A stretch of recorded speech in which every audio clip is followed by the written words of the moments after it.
Welcome back, everybody. It's Zach here, bringing us another fantasy football video. In this one, I'll be going over players that I'd be looking to trade for ahead of Week 5. We're into Week 5 here, guys. We're through a quarter of the fantasy football season, or the NFL season. We're into our first week of bye weeks, so obviously there's going to be a lot of roster shifting around. Your projection this week probably doesn't look quite as good as it normally does, and it's going to make trades super important. I think it's generally a good idea to sort of section the season off into quarters. I just sort of evaluate. Obviously, you should be making improvements and evaluations continuously, but like at a certain point you start to realize what kind of team you have. So if you're sitting at 0-4, it probably makes a lot of sense to try and make some changes. If you're 4-0, you still want to make sure that you're getting your team better and better every single week. That way you don't peter out later on in the season. So trading is one of the best ways to do that. You're always one trade away from completely changing your season. So make sure you guys are always kicking the tires on it. It's also just a lot of fun. It's one of my favorite things to do in fantasy. It makes these videos super fun for me to do as well. This is all actionable stuff that I'm trying to incorporate into all of my leagues, and hopefully you guys find it useful as well. So as always, if you guys have any specific trade questions, just let me know in the comments below. I love interacting with you guys there. There'll be another video that comes out same day as this one, going over players that I'd be looking to trade away or that I think are a little bit overvalued. So yeah, hopefully you guys enjoy, and let's just get into it. I'll start things off with Jameson Williams. The snaps and targets are there for him. I think the issue is just that he is exactly what we thought he was, and that's that he's a pretty much boomer bust flex play, but has the ceiling that a lot of other players just simply don't have.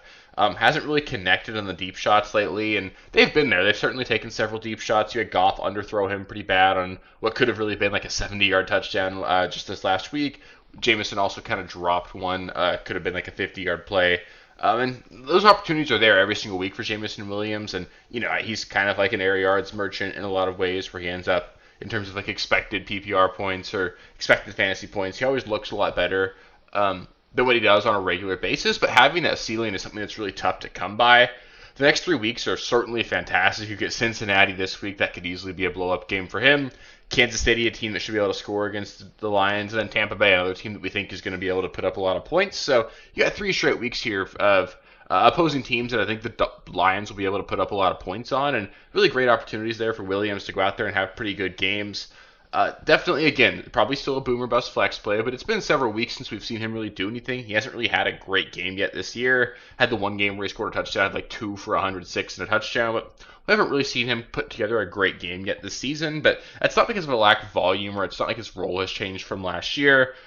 With all the bye weeks coming up, it's just so awesome to have a guy that can have that kind of ceiling game for you guys in your flex. I think Williams is about as free as he's ever going to be right now, and I hate going against guys like Jameson Williams. If I'm playing against my opponent and they've got Jameson Williams in the flex, I know that's just a potential landmine for ruining my week, and I just prefer to have that on my roster than against it. So he's the kind of player I want on my team in my flex. I think he's pretty free right now, and I definitely just kick the tires on him. Next up, we've got another wide receiver I want to highlight, and that's going to be Zay Flowers. Coming off a couple of mediocre weeks in a row, I think people are a little bit concerned about Baltimore in general. And I think the big thing here that actually gets me excited about Zay Flowers is that Baltimore might just have a legitimate problem on defense the rest of the way. They lost, I'm going to mispronounce his name, but they're all-pro defensive lineman. With that neck injury, he's going to miss the remainder of the season. You had Roquan Smith leave this last game with a hamstring injury. Marlon Humphrey left the game. Nate Higgins left. There's a lot of talented players on this defense, but if they're not out there on the field, then it's really tough for these guys to play well on defense. And if their fellow AFC South or AFC North team taught us anything last year in the Bengals, it's that having a really bad defense is pretty awesome for fantasy, especially if you're a pass catcher there. Zay Flowers and this entire Ravens offense are probably going to have to put up a lot of points in order to win games. Just go look at how many points the Ravens have given up every single week. Every single opponent they've played so far has scored the most points of the year against them. The Ravens are a target right now for opposing offenses, and I think that's probably going to continue the rest of the way with all the defensive injuries they've got here.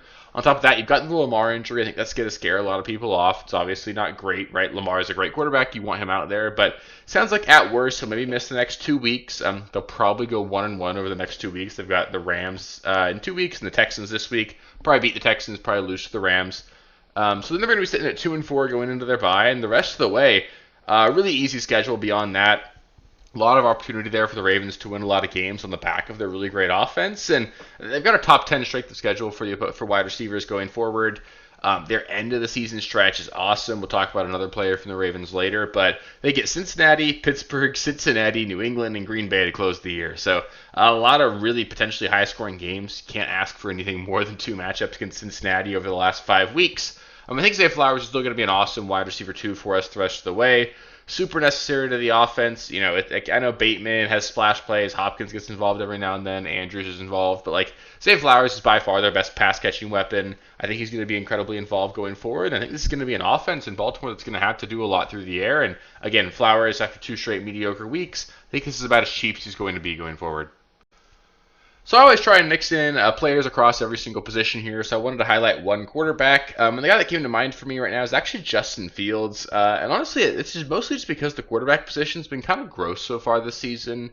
Outside of Lamar and Josh Allen, who are we really confident in being like a weekly superstar the entire rest of the way? For context, Josh Allen's quarterback 1, Lamar's quarterback 2, Patrick Mahomes is quarterback 3 right now. You've got Caleb Williams as the quarterback 4. I believe Drake May is the quarterback 5. You've got Jalen Hurts, the quarterback 6, I think. There's just a lot of quarterbacks that you don't really have a whole lot of confidence in. Jalen Hurts has not been fantastic with how much they're not throwing the ball. Jaden Daniels not been great either, obviously banged up. We're looking for guys that have ceiling at the quarterback position. And I think Justin Fields is a guy that, if he can stay healthy, we've seen him be out there and be a top 5 guy for long stretches over the course of several seasons. He's got the 3rd easiest strength of schedule for fantasy quarterbacks going forward, so that's obviously super great. Had another big fantasy game on Monday. Of course, against the Dolphins, it's not like Justin Fields or the Jets looked very good, but when you run as much as he does, when you have Garrett Wilson, when you have Breece Hall catching the ball out of the backfield, there's enough weapons there with what he does on the ground for Justin Fields to be a top 10 guy, if not better, the entire rest of the way. Again, I said 3rd easiest strength of schedule the rest of the season. That's a great thing to look at, especially as we get deeper into the year. We're 4 weeks in now, so those sort of strength of schedule metrics really start mattering, and they get more and more relevant over the entire course of the year. But about 4 weeks in is when I start to care about that a little bit, so definitely worth looking at there. You also get Dallas in week 5, could easily be a shootout. I think Justin Fields could go out there and be the quarterback 1 this next week, and it's very rare that you can go out there and get a guy for free like Justin Fields that can actually do that. And there's even a chance that Fields is out there on waivers in some leagues. I think he's just the guy that, if you're in quarterback purgatory, makes a lot of sense to get the tires on, because he's definitely a guy that has a lot of ceiling. And a lot of guys, if you pick up and play Dak Prescott this week, which you could do worse, Dak Prescott's totally fine, but Dak Prescott just does not have the weekly ceiling that Justin Fields does. I highly doubt you're going to look back at your team at the end of the year and say Dak Prescott's the reason you won your championship. Justin Fields has that in his range of outcomes, so I just think he's a guy that I want to have on my roster. Definitely elevates the ceiling for your roster if you don't have a top-tier quarterback right now. Next up, moving on to the running back position here, we've got R.J. Harvey. We finally saw him get some snaps. Again, still not a fantastic snap share. If you look over the first 4 weeks, he had a 29, 33, 29, and then a 41% snap share. So 41%, still not super high. He had Dobbins down at 44% in this one as well, though. So they really did do about a 50-50 split between the two of them here. You'd like to see both these guys at 50, right? We don't want to see any more Tyler Bidet and stuff like that, but it's great to see that R.J. Harvey's usage is trending up. It's certainly what we would expect here. We saw him get a Wildcat snap as well. High school quarterback. I think they'll probably use him in some packages. It seems like more and more he's sort of transitioning into that quote-unquote Joker role that Sean Payton loves to emphasize. Evan Ingram has not looked great so far, so that's clearly going to be an R.J. Harvey role going forward. Dobbins looks great. I'm not trying to say that Harvey is just going to take over because Dobbins is not playing well. Dobbins himself is playing really great, but Harvey looks really good on the football field right now. He looks like he's clearly the most explosive running back in this offense, and I think he's a guy that we can reliably use as a low-end running back 2 going forward, especially in a PPR format, and that's incredibly valuable in fantasy.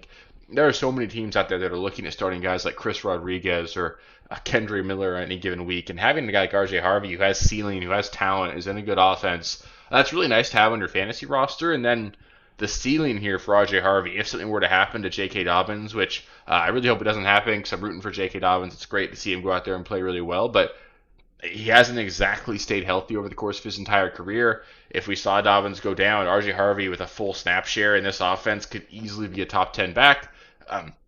It's that level of explosiveness with an offense that features the running back position so much. Having that kind of ceiling, he's basically like a David Montgomery to me, where he's a guy you can play. And then if something were to happen to the starter ahead of him, aka Jahmyr Gibbs, J.K. Dobbins, those kinds of guys that you can flex or use as an RB2 but have a lot of value if there's something that breaks right. It's just a really great guy to have in your roster because it unlocks the ceiling for you guys, and you're not paying for that ceiling if you trade for him. You're paying for him like he's an RB2, and then if he ends up blowing up, he could easily be the reason that you go out there and win your league this year. So I said I'd talk about one more Raven. You probably could have guessed it, but Derrick Henry's a very clear buy low for me right now. I think people are in general just panicking a little bit. Has not really been all that great for fantasy since week one. Had 3 fumbles over each of the first 3 weeks. Large part of the reason why they're 1-3 right now, and then just didn't do anything in week 4. And I think that's sort of just typical for Derrick Henry. People are so overreactionary to just like 1 or 2 weeks, but in the reality, look over the course of Derrick Henry's entire career. He's really, really good for fantasy football when his team wins, and he's not very great when they lose. And that's pretty typical for most fantasy running backs, but it gets accentuated with Derrick Henry because he doesn't catch the ball, and he's just so dominant on the ground that when they get to salt the clock away, Derrick Henry goes out there and puts up 150 and 2, and when they're in comeback mode, you get a lot of Justice Hill, like you saw this last week. So it might be a rough next 2 weeks even. Like you've got potential for Lamar Jackson to miss those 2 weeks. You've got a week 7 bye, so if you want to hold out and just see if you can bank on a couple more down games, you could try there.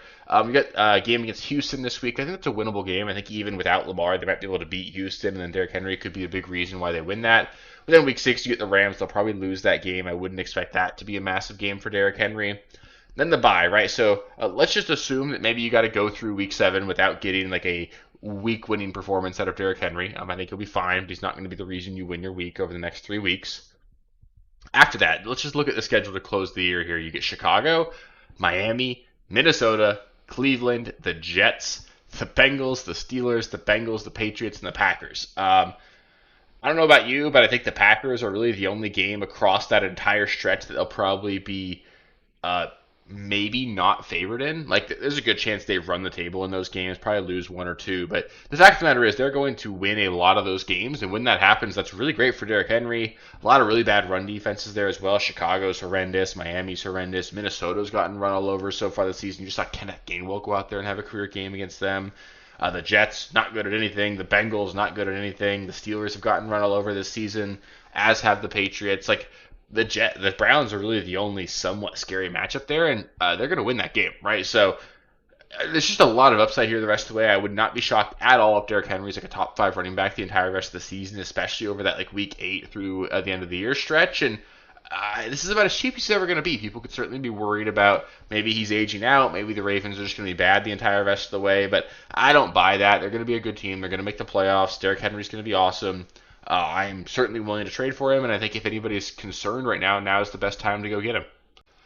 And I try to get a player from every single position, so I had to get you guys a tight end in here. I think the only one that really stood out to me, and it's super hard to get this guy, so it's tough to really advise it, but any week you can. I think Trey McBride's a great trade target. He's a tight end 6 in the season right now. He hasn't really been bad any given week, but he hasn't gone out there and had a really real spike week yet either. Only 1 touchdown so far in the season. Go figure. Trey McBride struggling to get in the end zone. But like the fact of the matter is, like, there's a clear top 3 at the tight end position the entire rest of the way. McBride, Bowers, Tyler Warren. You want to throw Tucker Kraft, you want to throw Jake Ferguson in there, go ahead. But like George Kittle when he comes back maybe. But like those 3 are the clear top 3 here. He's also got the 6th easiest strength of schedule the entire rest of the way. He's also currently not banged up like Brock Bowers is. We've got more confidence in a guy like him than we do Tyler Warren. I love Tyler Warren. I'm super high on him. I have him like everywhere. But, he's a rookie. He's got Daniel Jones at quarterback. There's a lot more room for the wheels to fall off of a Tyler Warren season than there are for McBride. And, Arizona's going to have to throw the ball a lot more without James Conner. I think they're still sort of finding themselves without Conner. It's reasonable to see them struggle last week. By no means was that an easy matchup either, right? Seattle is just not an easy team to score on right now. Seattle's been fantastic on defense.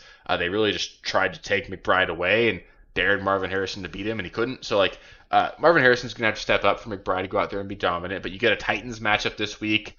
I bet McBride has a pretty good game there. The Cardinals win that one. I think you could reasonably pair like a Tucker Kraft and a flex caliber wide receiver to get Trey McBride in many cases. I personally, I don't know if it'll go through, but I just offered Khalil Shakir and Tucker Kraft to a team that just lost a couple wide receivers for McBride. So maybe that goes through. Those are the kinds of trades that I'd love to try and pull off just because whenever you can get like a tier 1 kind of guy, it just gives your roster so much more ceiling. McBride's fantastic. You don't need me to tell you guys that, but I don't think people are as excited about him as they should be just because he hasn't really had a blow-up game just yet, and they're coming. McBride's going to be great. I would just love to have him on my roster anywhere where I can right now. That'll do it for players that I'd be looking to trade for right now. Up next, I'll be going over about 5 players that I'd be looking to sell high on. So that video should also come out today, same day as this one. So just make sure you guys go check that one out. And then, of course, later on this week, I'll be getting you guys starts and sits. So I will go over every single game this week, help you guys get your roster set. We're probably going to have a lot more decisions to make this week with all the buys and everything. Just kind of dig a little deeper into some of the less sexy players that we got to get into our lineups this week. So I'll be here all year long to help you guys get your lineup set, help you guys go through waivers, trades, targets, and all that. So make sure you're subscribed to the channel. There's 5 videos every single week. If you're subscribed, that way you won't miss those. Other than that, any specific questions, like always, I love it when you guys interact with me in the comments. It's so much fun to sort of see what kind of trades you guys have going. So I love that. Any questions, just let me know there. And then if you haven't already and you made it this far in the video, just give it a thumbs up. It helps me out quite a bit, and just helps you know that you guys know or appreciate what we're doing here. So yeah, really appreciate you guys, and I will catch you guys with the next one. Peace, guys. Thank you guys for watching. If you haven't already, please be sure to subscribe to the channel, like the video, check out these other videos here if you haven't. If you want more content, please feel free to follow me on Twitter @RealSteelFFB. I'll be more active on there as the season goes on. Thanks. Catch you later.